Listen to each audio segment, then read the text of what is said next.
Welcome to the third video in the Noldorin Royal Family Explained series, where I will be discussing the children of Fingolfin, their characters, how they relate to other people, and their roles in the wider story.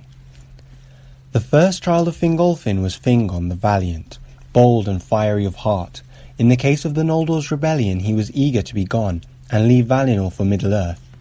Though he loved little his uncle Feanor, he was moved by his words calling for great deeds in revenge for Finwë's murder, and to go forth into the wide lands of Arda.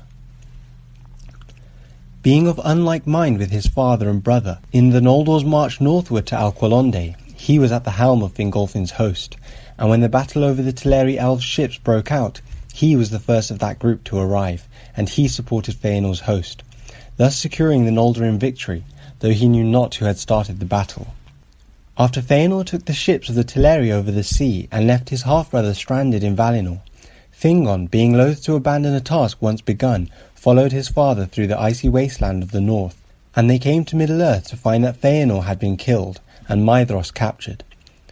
Here, Fingon's desire to defeat Morgoth and his willingness to take risks spurred him to take action.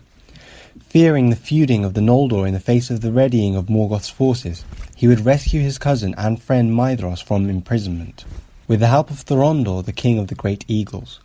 By this deed he won great renown, and Maedhros gave the high kingship to Fingolfin, after which Fingolfin ruled from the northwest, and led the siege of Angband for 4 centuries, and Fingon stayed with his father, while his brother and sister left for Gondolin.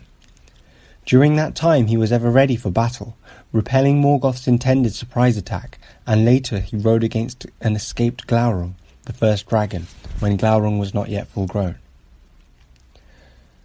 After Fingolfin dies in his duel with Morgoth, Fingon takes the crown, and he continues to defend Hithlum in the northeast as it becomes more and more dangerous following the Noldorin defeat in the Battle of Sudden Flame. Later he joined the Union of Maedhros, which ended in a crushing defeat, and he died by the hand of Gothmog, the Lord of Balrog. The second child of Fingolfin was Turgon the Wise. He is a pretty stark contrast to his older brother, being far more cautious, speaking against the rebellion and against Feanor.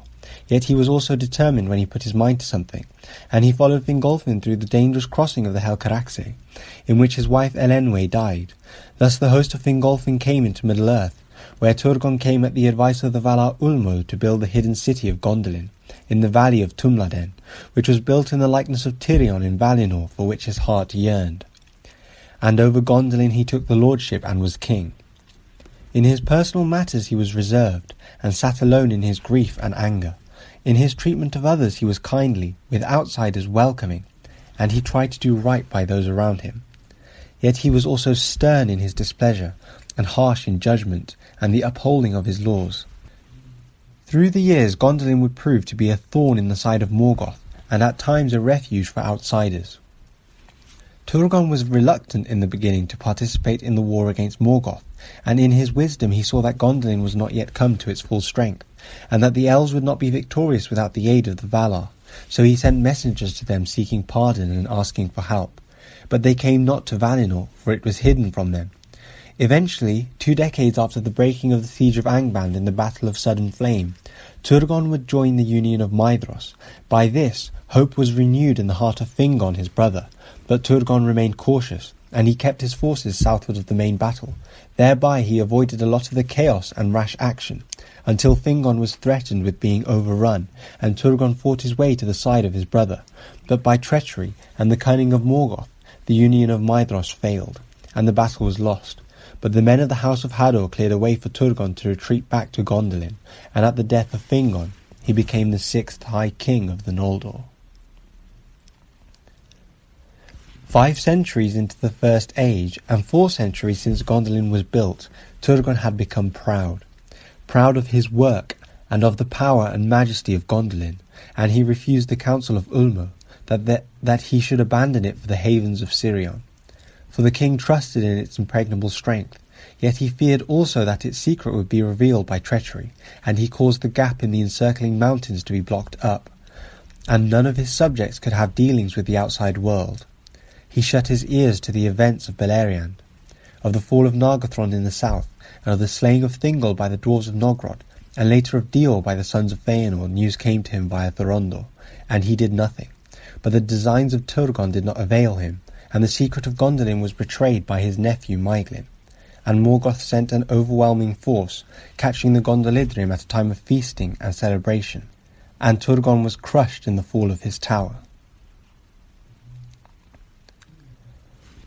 The third child of Fingolfin was Aredhel, the White Lady of the Noldor.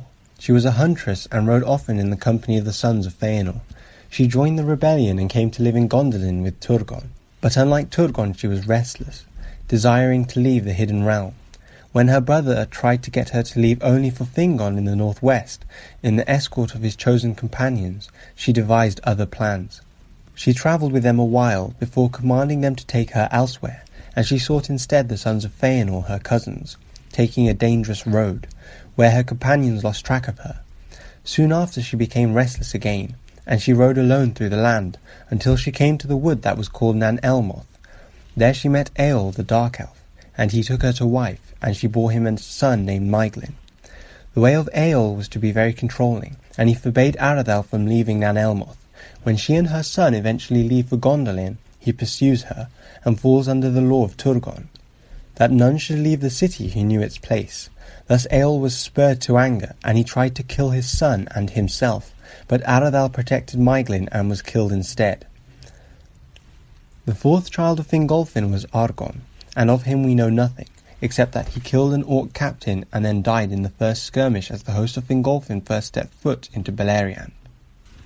Alright, I hope this video gave you some idea of who these characters were and how they relate to the bigger picture of the Noldorin royal family and the Silmarillion in general. The next video in the series will cover the Golden House of Finarfin. And now, goodbye guys, until next time.